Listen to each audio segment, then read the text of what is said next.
नमस्कार मित्रांनो, कसे आहात सगळे? मस्त मजेत ना? एस क्लास एज्युकेशन बाय सुहानीमध्ये तुम्हा सर्वांचं मनापासून स्वागत आहे. मित्रांनो, आज आपण पाहतोय 10th standard science part 2 lesson number 10 disaster management. Disaster मॅनेजमेंटमध्ये आज आपण डिझास्टर मॅनेजमेंट हाच टॉपिक कंटिन्यू करणार आहोत. याआधी आपण डिझास्टर म्हणजे काय किंवा डिझास्टरचं नेचर किंवा डिझास्टरचे फेजेस कोणते आहेत मॅनेजमेंटसाठी, तर ते सगळं आपण पाहिलं होतं. सो आज आपण डिझास्टर मॅनेजमेंट का गरजेचं आहे हे पण आपण याआधी पाहिलं होतं. पुन्हा आपण पाहणार आहोत की डिझास्टर मॅनेजमेंट का गरजेचं आहे. कारण जेव्हा डिझास्टर येतात, आता नॅचरल डिझास्टर तर आपण थांबवू शकत नाही, पण आपण एक एक्झाम्पल पाहिलं होतं की ॲटॉमिक पॉवर प्लांटमध्ये लिकेज झालं होतं, रेडिएशन लिकेज झालं होतं आणि त्याच्यामुळे त्याचे रेडिएशन आहे तर ते सगळे पसरले होते आणि रशियामध्ये चेर्नोबिल येथे हा इन्सिडन्स झाला होता. तर हा जो इन्सिडन्स आहे हा पुन्हा होऊ नये. हा कशामुळे होतं आहे तर केअरलेसनेसमुळे होते की म्हणजे काहीतरी बिघाड झाला किंवा काहीतरी नजरचुकी झाली, याच्यामुळे ही घटना किंवा हा डिझास्टर घडून येतो आहे. तर मग असं होऊ नये. आता हे जे मॅनमेड डिझास्टर आहे ते आपण थांबवू शकतो. आपण जर व्यवस्थित काळजी घेतली तर तो डिझास्टर थांबवू शकतो, बट नॅचरल डिझास्टर आपण थांबवू नाही शकत. मग नॅचरल डिझास्टर यायच्या आधी किंवा जेव्हा एक वॉर्निंग मिळते हवामान खात्याच्या अंदाजानुसार किंवा मेट्रोलॉजिकल डिपार्टमेंटनुसार की डिझास्टर या प्रदेशामध्ये येऊ शकतो, मग डिझास्टर यायच्या आधी किंवा डिझास्टर आल्यानंतर किंवा डिझास्टरच्या काळामध्ये काय केलं गेलं पाहिजे हे सगळं आपण डिझास्टर मॅनेजमेंटमध्ये पाहतो. So disaster may be minor or major. Disaster minor असू शकतो, डिझास्टर मेजर असू शकतो, म्हणजे त्याची इफेक्ट्स कमी असू शकतात किंवा खूप मोठ्या प्रमाणामध्ये परिणाम करणारा डिझास्टर असू शकतो. Short time or long time.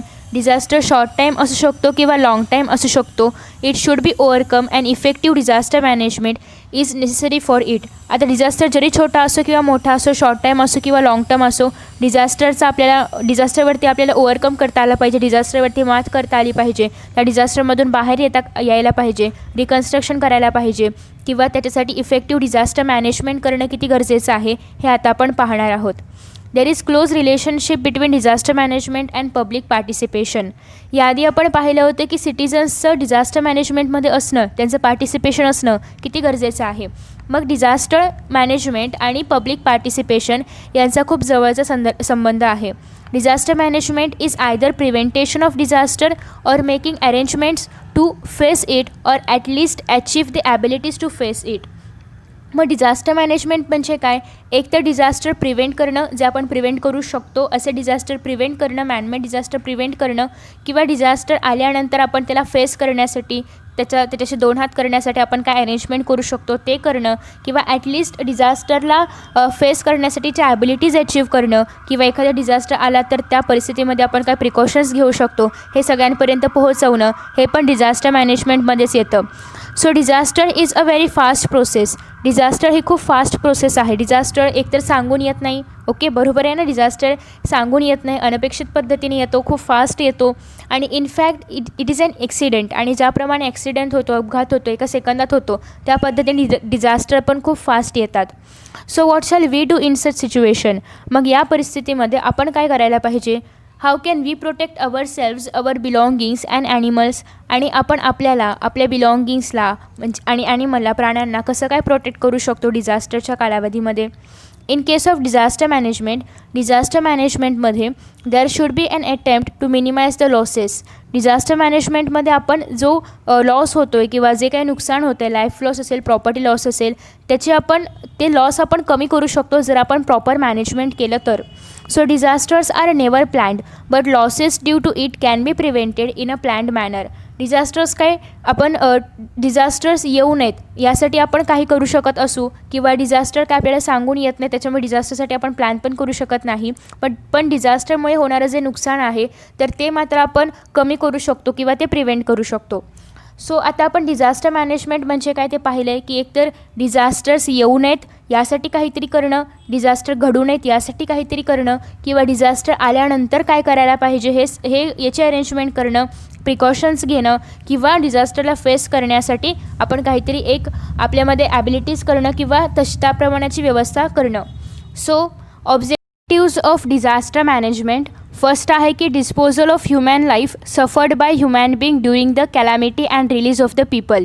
म्हणजे जे आपत्तीग्रस्त आहेत तर त्यांना आपत्तीपासून दूर नेणं किंवा त्यांना जे काही हवं असेल तर त्याचा पुरवठा करणं, त्यांचं लाईफ परत पहिल्यासारखं करण्याचा प्रयत्न करणं, supply of essential commodities of the people to reduce the effect of disaster, डिझास्टरचा परिणाम कमी व्हावा किंवा डिझास्टरने जे काही नुकसान केलेलं आहे तर ते कमी व्हावं, यासाठी लोकांना ज्या काही त्यांना आवश्यक गोष्टी आहेत, जीवनावश्यक गोष्टी आहेत त्यांची पूर्तता करणं.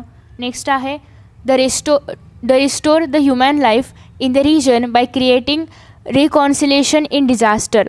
डिझास्टर आत्ता येऊन गेलेलं आहे तर डिझास्टरनंतर त्या लोकांचं जीवन पुन्हा पहिल्यासारखं व्हावं यासाठी प्रयत्न करणं. रिहॅबिटंट डिझास्टर विक्टिम्सचं जीवन पुन्हा पहिल्यासारखं करण्यासाठी त्यांना जे पण आवश्यक असेल तर त्याची पूर्तता करणं. Considering protective measure in disaster such as disaster will not reach in future and slope take care to reduce their intensity. आणि अशा प्रकारचा डिझास्टर पुन्हा येऊ नये, भविष्यामध्ये पुन्हा उद्भवू नये यासाठी काहीतरी प्रोटेक्टिव्ह मेजर्स तयार करणं म्हणजेच डिझास्टर मॅनेजमेंट करणं, किंवा पुढच्या वेळी जर तो डिझास्टर येत असेल त्याची इंटेन्सिटी कशी कमी करता येईल हे पाहणं, या सगळ्या गोष्टी डिझास्टर मॅनेजमेंटमध्ये येतात. सो आय होप की डिझास्टर मॅनेजमेंट म्हणजे काय तुम्हाला समजलं असेल. आता आपण येतो आहे नेक्स्ट पेजवरती आपण पाहतो आहे की डिझास्टर मॅनेजमेंट म्हणजे काय. So disaster management is achieving or time to time improving the ability to face the disasters through scientific and careful observations and analysis of data.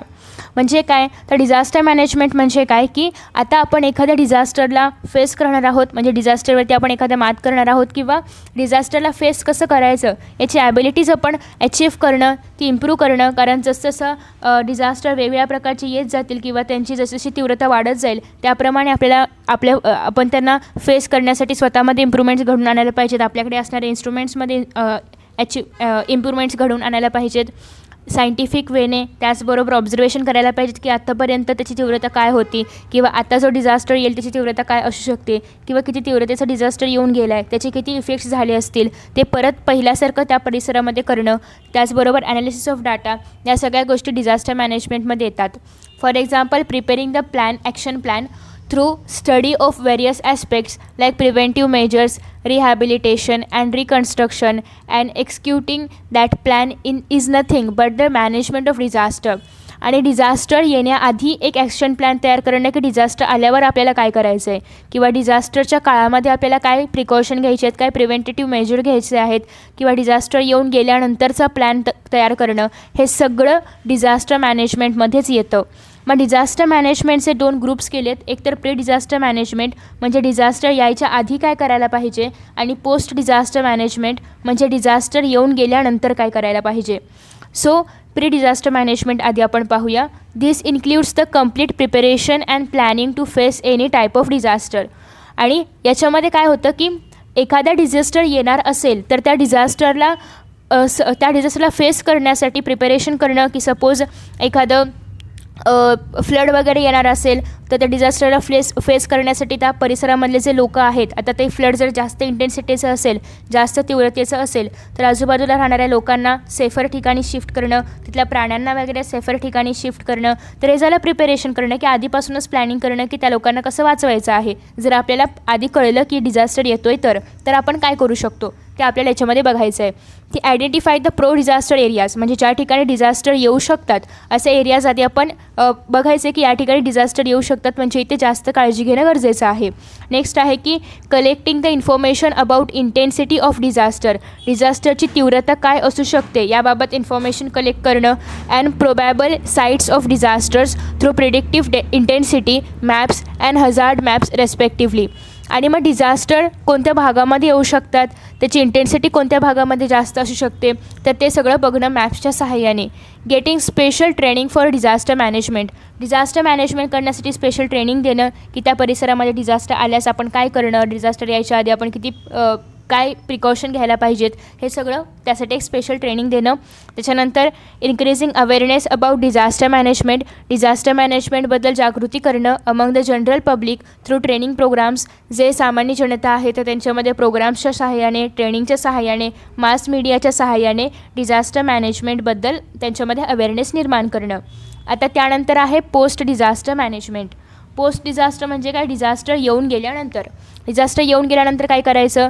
Providing all types of necessary help to victims of disasters, जे आपत्तीग्रस्त आहेत त्यांना कुठली मदत हवी असेल ते सगळी त्यांना पटापट प्रोव्हाइड करणं, त्यांना फूड हवं असेल, शेल्टर हवं असेल ते सगळं पटापट प्रोव्हाइड करण्यासाठी देण्यासाठी प्रयत्न करणं.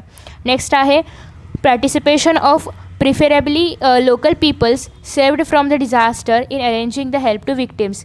जे लोक त्या आपत्तीमधून वाचलेले आहेत किंवा जे आजूबाजूचे लोकल स्थानिक पीपल आहेत तर त्यांनी काय करायला पाहिजे, जे विक्टिम्स आहेत, जे आपत्तीग्रस्त आहेत तर त्यांची मदत केली पाहिजे. त्यांना काय हवं काय नको ते सगळं त्यांना सेवा वगैरे पुरवल्या पाहिजेत, फर्स्ट एड वगैरे पुरवलं पाहिजे.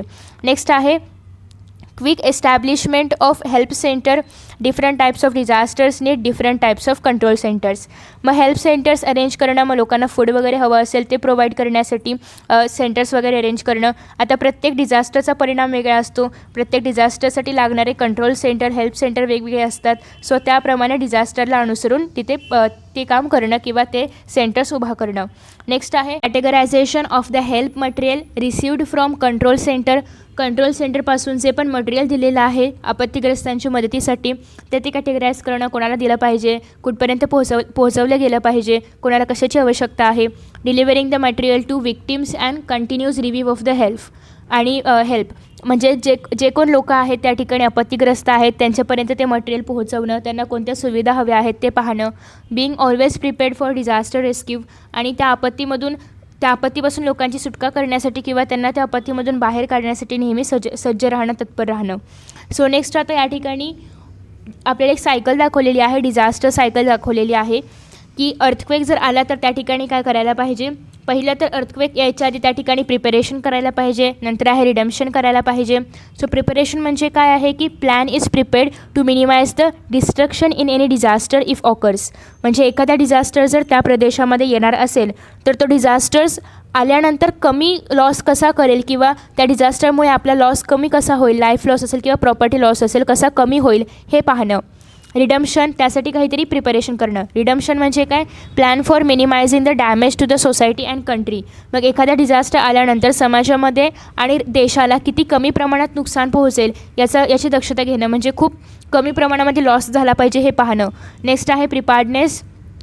अ plan is chalked out so as to get quick response from general public and administration. असा प्लॅन तयार करणं की सामान्य जनता असेल किंवा प्रशासन असेल यांच्याकडून डिझास्टर आल्यानंतर पटकन रिस्पॉन्स मिळेल. Impact of disaster. आता डिझास्टरचा इम्पॅक्ट काय आहे तर intensity of various aspects of disaster and disaster management are reviewed. मग त्या डिझास्टरचा इंटेन्सिटी तीव्रता काय असू शकते किंवा डिझास्टर मॅनेजमेंटबद्दल त्या ठिकाणी रिव्ह्यू केलं जातं. रिस्पॉन्स आहे की response to the disaster is to be given immediately after the incidents. मग एखादी डिझास्टर त्या ठिकाणी आल्यानंतर त्या डिझास्टरला पटकन रिस्पॉन्स दिला पाहिजे, पटकन ज्या गोष्टी त्या ठिकाणी करणं आवश्यक आहे त्याच्यापासून वाचण्यासाठी तर त्या करायला पाहिजेत. This factor is followed by the disaster strike in this cycle. Next आहे resurgence. Resurgence is an important link between emergency measures and natural progress. Resurrection is a stage used for the welfare and rehabilitation of the nation. आता resurgence जे आहे तर ते म्हणजे एखाद्या ठिकाणी जेव्हा डिझास्टर घडून येतो तर त्या डिझास्टरला फेस करणं किंवा तो जो डिझास्टर आहे तर त्या डिझास्टरमुळे म्हणजे आता या ठिकाणी जसं की अर्थक्वेकचं एक्झाम्पल दिलेलं आहे. सो जर अर्थक्वेक आला तर अर्थक्वेक काय करतं की सगळे जे काही बिल्डिंग्स वगैरे सगळं डिस्ट्रॉय करतं. मग जे काही लोकं आहेत की ज्यांची घरं वगैरे डिस्ट्रॉय झालेली आहेत, घरं वगैरे कोलॅप्स झालेली आहेत तर त्या लोकांचं रिसर्जन्स करणं हे या स्टेपमध्ये खूप महत्त्वाचं आहे. कारण जर सिटिझन्सचं त्यांनी योग्य काळजी नाही घेतली तर मग त्याच्यामुळे आता जर लोकांची जर काळजी घेतली गेली नाही तर देशाची प्रगती लोकांवरच अवलंबून आहे. मग त्या देशाची प्रगती पण होणार नाही. सो रिसर्जन्स ही एक सगळ्यात महत्त्वाची स्टेप आहे. नंतर आहे restoration. This is an important link between measures after disaster and national development. This step is useful for progress of nation and rehabilitation. आता रिस्टोरेशनमध्ये आपण काय करू शकतो. सपोज की या ठिकाणी अर्थक्वेकचं एक्झाम्पल घ्यायला सांगितले तर जे अर्थक्वेकनी ग्रस्त असे जे लोक आहेत तर त्यांना नवीन घर देणं किंवा जे काही त्यांचं नुकसान झालं असेल त्याच्यामध्ये सरकारने हेल्प करणं, मग त्यांना नवीन घर वगैरे देणं, ज्या ठिकाणी शक्य असेल त्या ठिकाणी त्यांना जॉब देणं किंवा पैशाचा पुरवठा करणं, त्यांना ज्या गोष्टी आवश्यक आहेत खाण्याच्या वगैरे तर त्या पुरवठा करणं. तर हे सगळं येतं रिस्टोरेशनमध्ये. आणि रिस्टोरेशन हा एक दुवा आहे की नॅशनल डेव्हलपमेंटमधला. कारण जर लोक त्या डिझास्टरमधून वाचले, त्यांना जर व्यवस्थित ट्रीट केलं तरच ते देशाची प्रोग्रेस करू शकतात. म्हणजे त्यांचं रिहॅबिलिटेशन आणि देशाची प्रोग्रेस हे दोघं लिंक्ड आहेत. ओके, तर अशा पद्धतीने आपण रिस्टोरेशन पाहिलेलं आहे. आता नेक्स्ट आपण पाहतोय की हे जे डिझास्टर आहे तर डिझास्टर मॅनेजमेंट ऑथॉरिटी म्हणजे सपोज की कोणत्या प्रदेशामध्ये डिझास्टर आला तर तेथे मॅनेजमेंट करणं कोणाच्या हातामध्ये असतं. सो पहिल्यांदा या ठिकाणी सांगितलेलं आहे की always remember though avoidness of natural disaster is impossible, म्हणजे आपण नॅचरल डिझास्टरला अवॉइड नाही करू शकत. Loss out of it can be minimised, पण नॅचरल डिझास्टर्समुळे होणारा जो लॉस आहे, जे पण लॉस होऊ शकतो तर तो मात्र आपण कंट्रोल करू शकतो, तो आपण कमी करू शकतो. So however man-made disasters can be avoided, पण जे मानवनिर्मित डिझास्टर्स आहेत ते मात्र आपण अवॉइड करू शकतो, कारण ते होणं नाही होणं आपल्या हातामध्ये असतं. सो ते आपण अवॉइड करू शकतो, प्रॉपर प्रिकॉशन घेऊन, काळजी घेऊन त्या डिझास्टरची तीव्रता कमी करू शकतो आपण. So helping each other in the crisis of disaster is our ethical responsibility. मग जेव्हा डिझास्टर आला असेल तर तेव्हा एकमेकांना मदत करणं ही आपली एक रिस्पॉन्सिबिलिटी आहे, मूलभूत जबाबदारी आहे. नेक्स्ट या ठिकाणी आपल्याला structure of disaster management authority पाहायचं आहे की इन केस ऑफ डिझास्टर, जेव्हा पण डिझास्टर येतात, and authority has been established at the level of government. आणि जेव्हा डिझास्टर येतात तेव्हा ते डिझास्टरवरती मॅनेजमेंट करण्यासाठी, डिझास्टर मॅनेजमेंट करण्यासाठी एक ऑथॉरिटी एस्टॅब्लिश केलेली आहे गव्हर्मेंटनी. प्रत्येक लेवलवरती, तालुका लेवल असेल, विलेज लेवल असेल किंवा डिस्ट्रिक्ट लेवल असेल, प्रत्येक लेवलवरती एक ऑथॉरिटी अरेंज केलेली आहे. So following flow chart indicates the function of control and coordination under the disaster management from national to village level. Disaster Management Act 2005 has been passed in our country. आपल्या कंट्रीमधून disaster management act एक संमत करण्यात आलेला आहे की त्या ॲक्टनुसार प्रत्येक ठिकाणी, प्रत्येक प्लेसवरती, प्रत्येक लेवलवरती एक डिझास्टर मॅनेजमेंट कमिटी नेमण्यात आलेली आहे.